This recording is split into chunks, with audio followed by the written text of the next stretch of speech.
పెసరట్టు పైన ఇలా కొద్దిగంత ఎర్రగారం అయితే వేసి పెసరట్టు ఉప్మా అయితే చేశాను. టేస్ట్ మాత్రం అదిరిపోయింది. ఫస్ట్ టైం ట్రై చేసిన, టేస్ట్ భలే నచ్చింది నాకైతే. కొద్దిగంత పల్లీ చట్నీ పెట్టుకొని తిన్నారంటే ఇంకా అదిరిపోతుంది.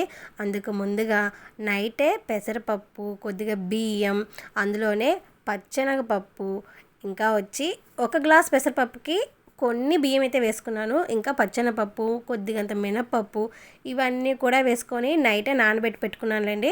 ఇంకా పొద్దున్న లేసి నీట్గా కడుక్కొని మిక్సీ జార్లో వేసి అందులో కొద్దిగంత అల్లం, పచ్చిమిరపకాయలు, కొద్దిగంత జీలకర్ర అన్నీ కూడా వేసుకొని మిక్సీకి అయితే పట్టుకున్నాను అనమాట.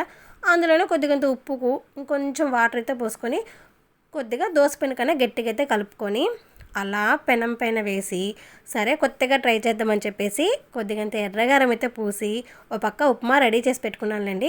ఆ ఉప్మా అయితే వేసి ఇలా పెసరట్టు ఉప్మా, ఎర్రగారం పెసరట్టు ఉప్మా అయితే ట్రై చేశాను. టేస్ట్ అయితే ఆ రోజు సూపర్గా ఉన్నింది. ఎలా ఉంటుందో అనుకున్నాను, కానీ ఎక్సలెంట్గా ఉన్నింది. వీడియో నచ్చితే సబ్స్క్రైబ్ అయితే చేసుకొని చూడండి, లైక్ చేయండి. Okay, bye.